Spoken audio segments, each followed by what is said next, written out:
మోగంగ మోగంగ శ్రీరామ దండు గదిలేనా మా రామ దండు గదిలేనా గంగపట్నానికే పోతాడు నాయున్న గోవింద.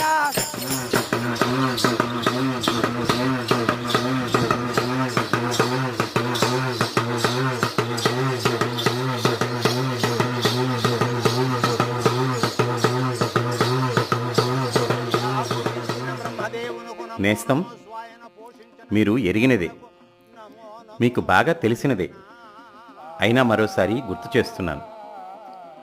ప్రపంచంలో అత్యంత ప్రాచీనమైన వీరగాథా చక్రం 11వ శతాబ్దికి చెందిన మన తెలుగు అంకమ్మ కథ. వీరగాథా చక్రం అంటే బ్యాలెట్ సైకిల్ అని మీకు తెలుసు కదా. ప్రపంచంలోని చాలా చాలా నిడివైన వీరగాథా చక్రాలు మన పల్నాటి వీర చరిత్ర, కాటమరాజు కథలు. ఒక్కొక్కటి 150 నుండి 200 గంటల వరకు కథాగానం సాగుతుంది. మీకు వినాలనుందా? ఎక్కడో సుదూరంలో బంగ్లాదేశపు ఉత్తర భాగంలో సిలహట్టి బాంగ్లా భాషల నడుమ మినుకు మినుకుమంటూ తమ ఉనికిని నిలబెట్టుకొనున్న తెలుగు పల్లెలున్నాయి. ఆ పల్లెల్లో రేయంతా రామాయణాన్ని తెలుగులోనే పాడుతూ గెంతు భజనను ఆడే మన కుర్రాళ్ళు బోలెడు మంది ఉన్నారు. ఆ భజనను చూడాలనిపిస్తోందా? ఇటు ఈ చివరన శ్రీలంకలో పాములను కోతులను ఆడిస్తూ పచ్చబొట్లు పొడుస్తూ ఎరుకను చెబుతూ తిరుగుతున్న తెలుగు సంచారులున్నారు. వాళ్లతో కలిసి 4 అడుగులు వేయాలనిపించడం లేదు. ఎదురు చప్పరం అంటే ఎదురు బొదురుగా 2 వేదికలు. ఒకదాని మీద వానరసేన, మరో దాని మీద రాకాసి ముక్క. రామ రావణపోరును కళ్లకు కట్టే ఈ కళ పేరు లేపాక్షి రామాయణ యక్షగానం. 100 ఏళ్ల క్రితమే రాయలసీమలో కనుమరుగైపోయిన ఈ కళను తమిళనాడులోని ఒక ఊరి వారు అపురూపంగా కాపాడుకుంటూ వస్తున్నారు. 7 శుక్రవారాల ఎదురు చప్పరపు ఈ యక్షగానాన్ని చూడాలని ఉబలాటం కలుగుతుంది కదూ. ఆ పల్లె కర్ణాటక నేల మీద ఉంది. అక్కడ 190 మంది తమిళులు, 10 మంది కన్నడిగులు. కానీ వాళ్ళు కనుబరిచే దేశింగరాజు కేళిక రేయంతా తెలుగులో సాగుతుంది. ఆ కేళికను మనం చూసి తీరాలి కదా. కావేటి నీటితో తడిచే సారపు నేలల తంజావూరు తావున తమిళ బ్రాహ్మణులాడే తెలుగు భాగవతాలను చూడాలంటే పెట్టి పుట్టుండాలి. 150 ఏళ్ల కిందటి వరకు 10 పల్లెల్లో ప్రదర్శింపబడి ఆ తర్వాత అన్ని పల్లెల్లోనూ ఒడియా నుడిలోకి మారిపోయిన తెలుగు రాజా నాటకం 1, 2 పల్లెల్లో గంజాం జిల్లాలో కొన ఊపిరితో నిలిచి ఉంది. వద్దనుకుందామా ఆ కళను. కొండరెడ్లు, యానాదులు, చెంచులు వంటి తెలుగు గిరిజన తెగల గురించి అందరమూ ఎరిగినదే. ఆదిలాబాద్కు ఆనుకుని ఉన్న మహారాష్ట్రపు సిరువంచెలో తెలుగు నాయకపోడులు ఉండడమూ వింతేమీ కాదు. కానీ నర్మదా నది పుట్టే అమరకంటకానికి అల్లంత దవ్వున సాబరి అనే తెలుగు మూలవాసులు ఉండడం, 3 కడళ్ల ముప్పేటైన కన్యాకుమారి తావున కాటునాయకర్లనే తెలుగు ఆదివాసులు ఉండడం వింత కాదా? వారి మాటలను, ఆటపాటలను మనం వినిపించుకోవాలి కదా. మచ్చుకు కొనే ఇవి.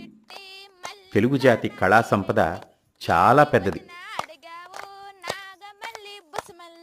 ఇప్పటి తమిళనాడులోని మొత్తం కళల్లో 105 తెలుగువారి కళలు. కన్నడ, మరాఠా, ఒడియా రాష్ట్రాల్లో కూడా 10ల లెక్కన తెలుగు కళలున్నాయి.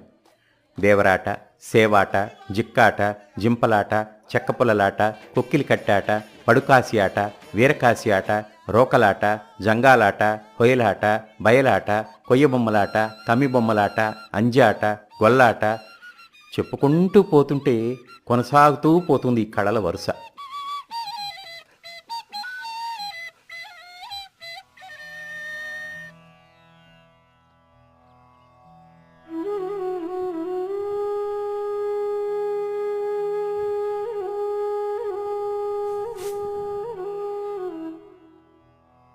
సుడుగాడు సిద్ధులు, గొరవయ్యలు, కేప్మార్లు, గెడలవారు, సవరాలవారు, సాటడికార్లు, నాయనోళ్ళు, పూపండారాలు, ఆండిపండారాలు, ఉప్పాండి, పప్పాండి, పత్తాండి, పరంపరాండి, కోవనాండి, నాళిమణికార్లు, దొమ్మరి, బుడబుక్కల, తోకల, నిద్ర, జామకోడంగి, భూమెద్దుల, గంగెద్దుల, పూసల జంగమ, మల్ల జంగమ, పచ్చ జంగమ, పగడాల జంగమ, నగిరి జంగమ, సామగార్లు, లండవార్లు, పూదాసరి, మాలదాసరి, దోవదాసరి, మాదిగదాసరి, తడికదాసరి, దొమ్మిదాసరి, చెన్నదాసరి, పందికుళువ, కోతికుళువ, పాముకుళువ, నక్కకుళువ, కరడికుళువ, వార్వార్, మందులవార్, ఉచల్య, నాజ్జోగి ఇటువంటి వందల సంచార తెగలు. ఒక్కొక్క తెగలోనూ ఒక్కొక్క కళారూపం. డొక్కల, పిచ్చిగుంట్ల, బైని, గుడారం, పిచ్చకన్ను, హెళవ, నొక్కం, ఒంటిపులి, కూనపులి, అద్దం, గుర్రం, గంజికూటి, శారద, మాస్టీక, ఆసాది, పంబల, నళకేయ, గొడ్డ, భట్రాజు, పీతాంబరయ్యరు, మిత్తలయ్యవారు, ఇనగముక్కు, వీరముష్టి, మైలారి, మొండి ఇటువంటి ఎన్నెన్నో నమ్ముకున్న కులాలు. ఒక్కొక్క కులానిది తనదైన ఆటాపాట. కుమ్మరి, కమ్మరి, కంచరి, పైడరి, కంసరి, వడ్డరి, వడ్డరి, నేతరి, మేదరి ఇటువంటి పదుల చేతు పనుల వారు. ఒక్కొక్క పనిలోనూ ఎంతో ఎత్తుకు ఎదిగిన నిపుణత.